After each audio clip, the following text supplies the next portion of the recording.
So hello everyone, today we will discuss about Peterson's algorithm। जैसा कि पहले हमने डेकर्स एल्गोरिथम के बारे में पढ़ा था, और डेकर्स एल्गोरिथम जो था वो प्रोसेस सिंक्रोनाइजेशन का था। वो भी ये भी पीटर्स एल्गोरिथम भी प्रोसेस सिंक्रोनाइजेशन के लिए ही है, और ये भी बिल्कुल डेकर्स एल्गोरिथम की तरह ही है। और जैसे कि डेकर्स एल्गोरिथम दो प्रोसेस के लिए था, ये भी दो ही प्रोसेस के लिए लिमिटेड है, पी नॉट और पी वन मान लेते हैं कि ये दो प्रोसेस हैं हमारे पास। और इसके बाद इसका हम म्यूचुअल एक्सक्लूजन, प्रोग्रेस और बाउंडेड वेट देखेंगे। तो एक बार मैं फिर से बता दूं कि म्यूचुअल एक्सक्लूजन क्या होता था कि अगर कोई कोई प्रोसेस है पी नॉट अपने क्रिटिकल सेक्शन को एग्जीक्यूट कर रहा है, तो उस दौरान पी वन एग्जीक्यूट नहीं कर सकता है अपने अपने क्रिटिकल सेक्शन को। मतलब कि एक टाइम पे एक ही प्रोसेस अपने क्रिटिकल सेक्शन को एग्जीक्यूट करेगा। ठीक है, ये कहता है म्यूचुअल एक्सक्लूजन। प्रोग्रेस क्या कहता है? प्रोग्रेस कहता है कि अगर मान लीजिए पी नॉट एग्जीक्यूट नहीं कर पा रहा है, तो वो ऐसा ना करे कि पी वन भी ना कर पाए। मतलब कि वो खुद तो नहीं कर रहा, दूसरों को भी नहीं कर रहा, तो ऐसा नहीं होना चाहिए। मतलब प्रोग्रेस होना चाहिए। प्रोग्रेस होने का मतलब है कि डेडलॉक नहीं होना चाहिए। इसके बाद आता है बाउंडेड वेट। बाउंडेड वेट का मतलब है कि अगर कोई प्रोसेस लॉक हो गया है और वेट कर रहा है पी नॉट अपने क्रिटिकल सेक्शन को एग्जीक्यूट होके निकल जाए, और पी वन जो है ना वेट कर रहा है, और जब ये बाहर निकला तो वापस फिर से पी नॉट चला गया, लेकिन ये वेट कर रहा है, चलो कोई बात नहीं। फिर वापस तो रिपीटेडली ये 10-15 बार अगर अगर गया और पी नॉट पी वन फिर भी वेट कर रहा है, और कहीं ऐसा ना हो जाए तो ये भी चलेगा, ये बाउंड वेट है। लेकिन कहीं ऐसा ना हो जाए कि पी नॉट इन्फाइनाइट टाइम्स तक चलते जा रहा है और पी वन की टर्न ही नहीं आ रही है। इसको कहते हैं अनबाउंडेड अनबाउंडेड वेट। मतलब कि कोई बाउंड लिमिट ही नहीं है वेट करने की, इन्फाइनाइट वे में भी ये पी वन वेट किया जा रहा है, तो ये चीज़ नहीं होना चाहिए, बाउंड वेट होना चाहिए। ठीक है, तो यही तीन कंडीशन थी। तो अब हम पीटरसन एल्गोरिथम के बारे में देखेंगे। तो जैसे कि डेकर्स एल्गोरिथम में हमने दो फ्लैग लिया था, दो वेरिएबल लिया था, एक है बुलियन फ्लैग और दूसरा है टर्न। बुलियन फ्लैग का साइज उसी तरह पीटरसन एल्गोरिथम में भी हम ले लेंगे, और हमने लिया कि बुलियन फ्लैग नाम का एक वेरिएबल है जो कि जिसका टाइप है बुलियन, जिसकी साइज़ है 2, और 2 है तो 2 ब्लॉक हमने किया 0 और 1, और हमने उसको इनिशलाइज़ किया फॉल्स फॉल्स से। ठीक है, और टर्न भी हमने इनिशलाइज़ किया 0 से। ठीक है, ये इतना हो गया। और जैसे कि पिछली बार हमने हमने बताया था कि अगर फ्लैग की वैल्यू 0 है और फ्लैग 0 अगर ट्रू है, मतलब फ्लैग 0 अगर ट्रू है, तो इसका मतलब है कि प्रोसेस पी नोड अपने आप को एग्जीक्यूट कराना चाहता है। और वहीं अगर फ्लैग 1 अगर ट्रू है, तो इसका मतलब है कि प्रोसेस पी वन अपने आप को एग्जीक्यूट कराना चाहता है। और टर्न 0 का मतलब है कि प्रोसेस पी नॉट की टर्न आई है, और टर्न अगर 1 आता है तो प्रोसेस पी वन की टर्न आई है। ये हम पूरा डिस्कस कर चुके हैं। ठीक है, ये तो उसमें भी था, डेकर्स एल्गोरिथम था। तो इसमें क्या है कि डिफरेंट क्या है कि इसमें हम थोड़ा सा उल्टा लेके चलना है। अगर हम पी नॉट कर रहे हैं तो टर्न इक्वल टू 1 लिखे हैं, और अगर हम पी वन कर रहे हैं, देखिए, अगर हम पी नॉट कर रहे हैं तो टर्न इक्वल टू 1 लिखे हैं, लेकिन अगर हम पी वन कर रहे हैं तो टर्न इक्वल टू 0 लिखे हैं। तो हम ये उल्टा क्यों लेके चल रहे हैं, ठीक है, ये भी हम देखेंगे। और बस यही डिफरेंस है, बाकी सब सेम टू सेम है। मतलब बाकी सब सेम नहीं, मतलब और भी हैं। तो देखिए पी नॉट में, देखिए सबसे पहले हम एग्जीक्यूट कराते हैं पी नॉट को कि वाइल ट्रू का मतलब है कि ये पी नॉट प्रोसेस जितनी बार चाहे उतनी बार एग्जीक्यूट कर सकता है, कोई वो नहीं है। तो वाइल ट्रू हुआ तो फ्लैग 0, क्योंकि हम प्रोसेस पी नॉट को एग्जीक्यूट कराना चाहते हैं तो फ्लैग 0 को हमको ट्रू करना पड़ेगा, तो फ्लैग 0 को ट्रू किया। टर्न इक्वल टू 1 लिया। अगर हम, हालांकि यहाँ पर टर्न इक्वल टू 0 करते थे वहाँ, क्योंकि प्रोसेस पी नॉट की टर्न आई, लेकिन टर्न इक्वल टू 1 कर रहे हैं क्योंकि उल्टा करना है इसमें हमको। ठीक है, यही है पीटरसन एल्गोरिथम की खासियत, टर्न इक्वल टू 1 किया, उल्टा किया। और वाइल टर्न इक्वल टू 1, तो ये तो ट्रू है। एंड ऑपरेटर के साथ लगा है कि फ्लैग 1 को देख रहा है, चेक कर रहा है कि फ्लैग 1 तो कहीं ट्रू नहीं है, तो फ्लैग 1 तो हमारा इस समय फॉल्स है। ठीक है, फ्लैग 1 तो हमारा इस समय फॉल्स है।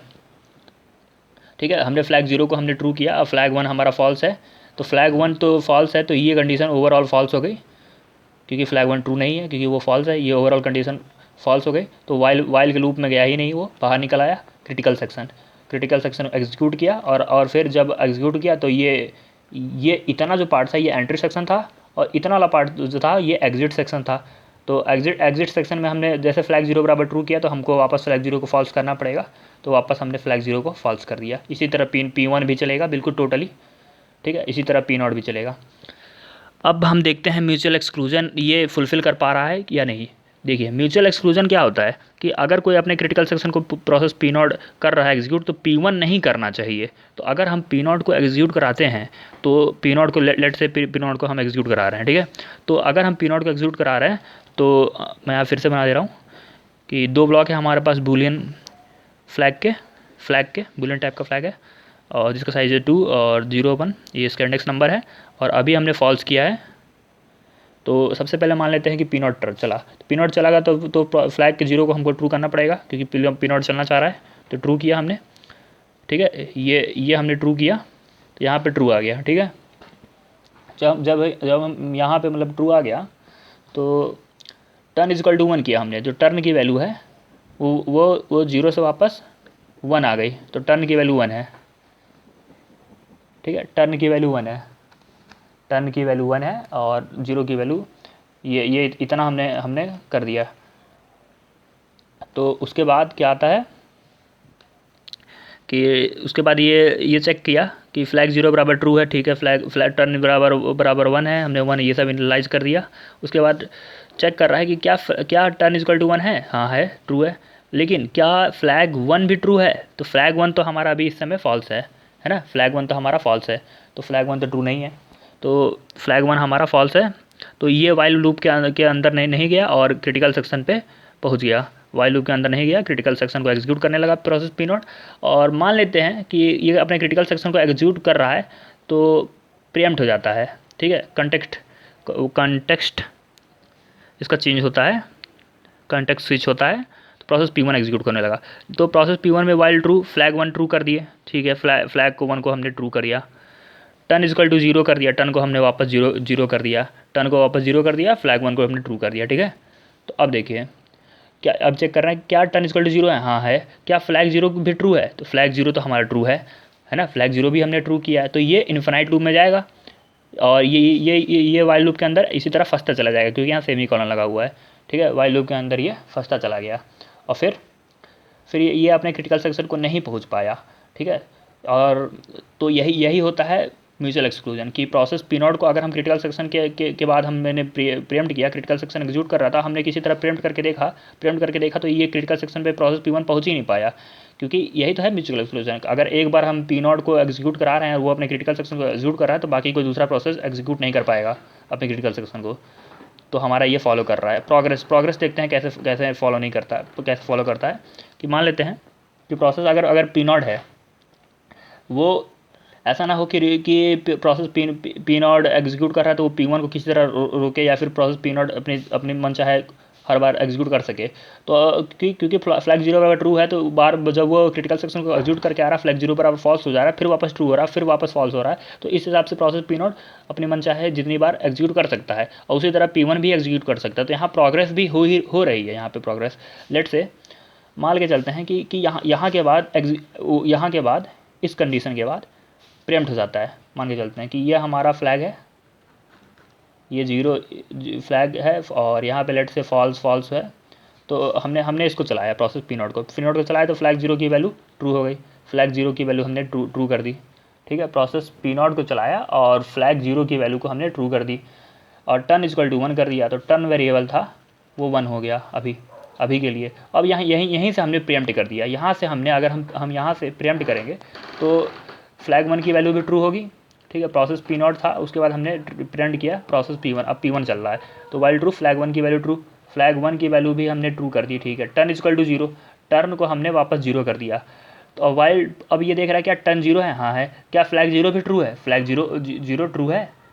देखिए क्या फ्लैग 0 ट्रू है? हाँ, फ्लैग 0 तो ट्रू है। तो ये इस लूप में गया, तो ये ब्लॉक हो गया। ठीक है, प्रोसेस P1 अभी के लिए प्रोसेस P1 ब्लॉक हो गया। ठीक है, तो अगर प्रोसेस P1 ब्लॉक हो गया तो कोई बचा, और कोई बचा है? पी नॉट ही बचेगा। तो वापस पी नॉट पे वो स्विच करेगा ना, क्योंकि ये तो वेट कर रहा है। प्रोसेस पी नॉट अगर ब्लॉक हो गया तो वेटिंग स्टेट पे, तो प्रोसेस P1 बचा। तो क्योंकि प्रोसेसर खाली तो बैठेगा नहीं, तो प्रोसेस P1 गया और ये देखा कि क्या टर्न इक्वल टू 1 है, क्या फ्लैग 1 ट्रू है, क्या फ्लैग 1 ट्रू है, टर्न इक्वल टू 1 है। ठीक है, फ्लैग 1 क्या ट्रू है? हाँ, फ्लैग 1 ट्रू है। तो ये अपने मतलब कि ये भी वेटिंग स्टेट पे गया, और जो फ्लैग 1 क्या ट्रू है? तो फ्लैग 1 ट्रू था, लेकिन टर्न इक्वल टू 1 है, तो टर्न तो हमारा 0 था ना, यहाँ टर्न हमारा 0 था ना, तो यहाँ तो टर्न इक्वल टू 1 है, तो ये तो फॉल्स कंडीशन हो गई। तो ये फॉल्स कंडीशन हुई, तो ये लूप के अंदर ही चला, और फिर हमारा वापस प्रोसेस ये वाला कंप्लीट हो गया। तो इस तरह देख सकते हैं कि प्रोग्रेस हो रही है। क्योंकि अगर हमने पी नॉट को किया और यहाँ से हम इंटरप्ट कर रहे हैं, कॉन्टेक्स्ट स्विचिंग कर रहे हैं, तो यहाँ से भी अगर हम कर रहे हैं तब भी ये वाली कंडीशन हमारी ये वाला ट्रैप में हम फंस जा रहे हैं, प्रोसेस P1 फंस जा रहा है ये वाला ट्रैप में, और फिर ये पूरा का पूरा एग्जीक्यूट हो जा रहा है, ये वापस क्रिटिकल सेक्शन एग्जीक्यूट हो रहा है, फिर वापस P1 एग्जीक्यूट हो रहा है। तो यहाँ पे बाउंडेड वेट क्या है, कम से कम एक टाइम के लिए वेट हो रहा है, एक साइकिल के बाद उसकी टर्न आ जा रही है, तो बाउंड है, इनफाइनाइट टाइम तक वेट नहीं कर पा रहा है, डेडलॉक में नहीं फंस रहा है। ठीक है, यही था पीटरसन एल्गोरिथम पूरा का पूरा। तो थैंक यू।